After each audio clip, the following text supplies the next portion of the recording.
Wine షాప్కి వెళ్ళాలంటే పోను 4 కిలోమీటర్లు, రాను 4 కిలోమీటర్లు, రోజుకి 8 కిలోమీటర్లు నడవాలని విషయం నీకు తెలుసా? నాకు తెలుసు.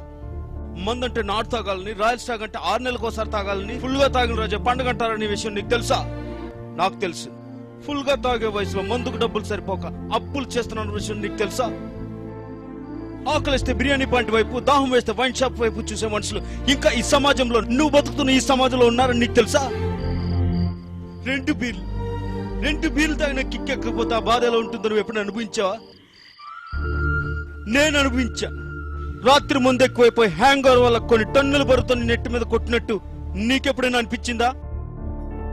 మందు దొరికి గ్లాసు వాటర్ ప్యాకెట్ దొరకకపోతే ఎంత బాధగా ఉంటుంది ఎప్పుడు నువ్వు అనుభవించావా? నువ్వు ఎప్పుడైనా అనుభవించావా? మనకి ఈ సమాజంలో తాగడానికి మన దగ్గర ఉన్న పేరు, మన దగ్గర ఉన్న అధికారం, మన శక్తి ఏది సరిపోదు. ఈ జనం మధ్య తాగలేక దూరంగా పోయి తాగాలని నీకు ఎప్పుడైనా అనిపించిందా?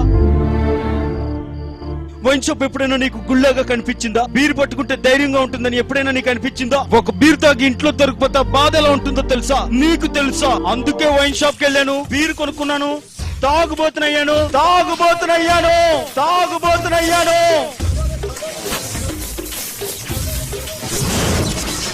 ఇక్కడ మందు గురించి మాట్లాడే హక్కు నాకు మాత్రమే ఉంది. నీకు లేదు, ఖచ్చితంగా నీకు లేదు.